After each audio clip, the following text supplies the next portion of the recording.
chapitre 2 de Fanfare for Freerun. Si tu veux le chapitre 1, je te mettrai le lien dans le petit. Donc petite lecture chuchotée tout en douceur.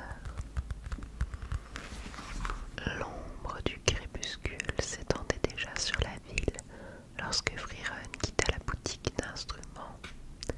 Entre chien et loup, elle sentait dans sa chair que la mélodie de la cité était en train de se métamorphoser. Un calme aussi agréable qu'une légère brise régnait sur la soirée, à l'opposé de l'effervescence diurne et du plat silence nocturne. Il est temps d'aller dîner, décida Freerun. À l'époque où elle voyageait avec ses compagnons, c'était toujours Himmel qui choisissait l'établissement où il s'arrêtait le temps d'un repas. Il était doué pour dénicher des restaurants qui servaient les plats que ses camarades voulaient manger, sans jamais que ces derniers aient besoin de lui faire part de leurs envies du moment. Elle se souvient lui avoir un jour demandé à table comment il s'y prenait pour deviner. Ça se lit sur vos visages, avait-il répondu en souriant.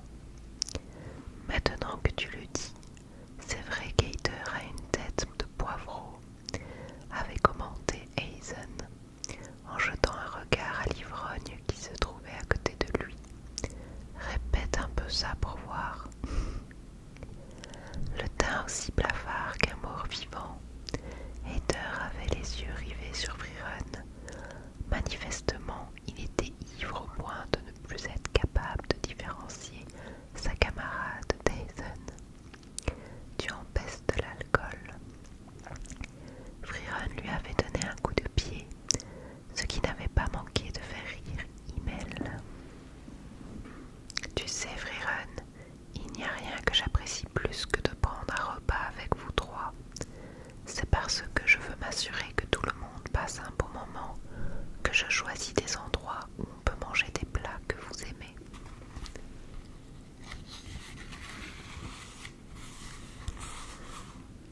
Elle se souvient s'être demandé si Himmel avait vraiment répondu à sa question. En observant l'établissement dans lequel elle se trouvait, l'elfe se rendit compte qu'il y régnait le même genre d'ambiance que dans celui où elle et ses compagnons s'étaient rendus à l'époque. Elle se sentait à l'aise dans ce restaurant appelé Parlante, à tel point qu'on eût dit qu'il ne s'agissait pas là de sa première visite. Je me demande quels étaient les plats préférés de Himmel. Maintenant qu'elle y pensait, elle s'apercevait que son compagnon commandait toujours en dernier. Il lui arrivait souvent de choisir d'autres mets que ses camarades, ou bien des plats qu'on pouvait facilement partager à quatre. Il distribuait ensuite sa nourriture petit à petit, avant de déclarer « C'est plus sympa de goûter à plusieurs plats en une seule fois, vous ne trouvez pas ?» Freerun se souvenait avoir mangé dans toutes sortes de lieux avec ses compagnons. Quand il visitait une ville côtière, il consommait des produits de la mer. Quand il campait, il se nourrissait de plantes sauvages et de gibier. Mais ce qu'ils aimaient par-dessus tout, c'était goûter à la cuisine des régions dans lesquelles ils se rendaient. Quand tu manges un plat qu'on ne trouve nulle part ailleurs, tu crées un souvenir que tu partages avec les personnes qui t'accompagnent. Même si tu finis par oublier ce repas, si tu retournes là où vous êtes allé et que tu goûtes de nouveau aux spécialités locales, la mémoire te reviendra. C'est ainsi que j'aime voyager. Au souvenir de cette conversation, Freerun appela le serveur. Auriez-vous des spécialités qu'on ne trouve qu'ici? Freerun s'interrogea. Himmel aurait-il été surpris d'apprendre qu'elle avait adopté sa façon de penser? Ou bien lui aurait-il rétorqué « Ça se voyait sur ton visage ?» Le sourire aux lèvres, comme pour lui signifier qu'il avait prédit que cela finirait bien par arriver. Le serveur se mit à feuilleter des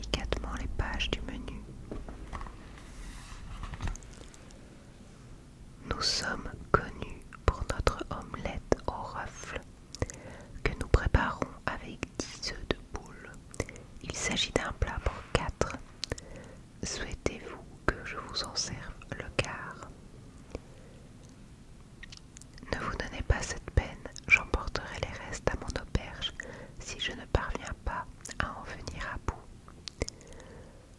Ce mets que l'on disait très apprécié d'un célèbre musicien était bien plus copieux que Frieren ne l'avait imaginé, si bien qu'elle eut l'impression que le plat avait envahi la table, sur laquelle il régnait désormais en maître. C'est en se remémorant de lointains repas animés qu'elle passa le reste de sa soirée en solitaire.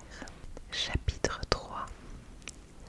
Un mois s'était écoulé depuis le début du séjour de Frieren, mais les magasins d'articles magiques et les bâtiments de la cité avaient tellement accaparé son attention qu'elle n'avait toujours pas eu l'occasion de prendre ses marques dans la petite ville.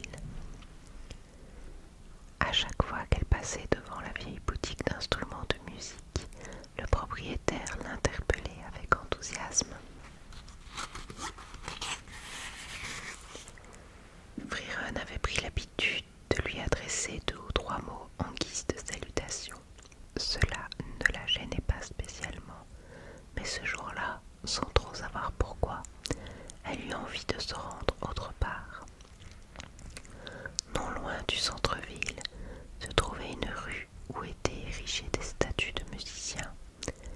Parmi celles-ci figuraient des artistes célèbres, mais aussi d'autres personnages que Frieren ne connaissait pas. Au bout de la rangée de sculptures, l'elfe tomba sur une statue en bronze dont la présence lui sembla incongrue. C'était un buste avec bras de Himmel, un violon à la main. L'intéressé l'avait sans doute fait sculpter lorsqu'il était passé dans les environs à l'occasion de son voyage en solitaire, périple qu'il avait entrepris après avoir triomphé du roi des démons. Frieren se surprit à murmurer les mots suivants. Il est donc venu ici aussi. L'expression qu'arborait cette statue, malgré ses yeux fermés, témoignait de la volonté sans faille de Himmel. L'elfe se dit que la sculpture devait être l'œuvre d'un artisan minutieux. Elle pouvait aisément deviner que ce dernier y avait consacré beaucoup de temps. On disait qu'il existait plus d'une centaine de sortes différentes de statues du héros, mais celle-ci était sans aucun doute unique en son genre. Je ne savais pas qu'il jouait de cet instrument. Frieren parlait toute seule, lorsque soudain, une réponse parvint à ses oreilles. Himmel avait donc raison. Elle se retourna et constata que la voix appartenait à une vieille dame. Il y avait un décalage considérable entre son apparence et son timbre, qui sonnait trop jeune pour son âge. D'un ton clair, l'inconnu poursuivit. « Vous êtes Frieren, n'est-ce pas ?»« Pardon. » L'espace d'un instant, l'elfe eut du mal à comprendre les mots qui lui étaient adressés. « Pourriez-vous m'expliquer ce qui se passe ?» Himmel m'a parlé de vous lorsqu'il est venu d'ici autrefois. Modulant sa voix avec une aisance remarquable, elle reproduisit la conversation qu'elle avait eue à l'époque avec le héros. Un jour, un mage du nom de Frieren viendra visiter cette ville. Je veux que l'on sculpte une statue de moi qui puisse lui servir de point de repère. Un point de repère, vous dites? Moi je pense que n'importe qui s'arrêterait devant une statue vous représentant, pas vous. Si, j'imagine. Cela dit, vous devriez la reconnaître tout de suite à sa façon de me fixer du regard. Ah bon, vous pensez? J'en suis certain. La femme se racla la gorge et mit fin à cette petite scène de théâtre. Un étrange sentiment s'empara de Frieren, car l'interprète s'était révélée être une imitatrice bien plus douée que ce à quoi l'elfe s'attendait. Lorsqu'elle demanda d'où elle tenait un tel talent, la comédienne lui apprit qu'elle avait autrefois été comédienne dans une troupe itinérante.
aussi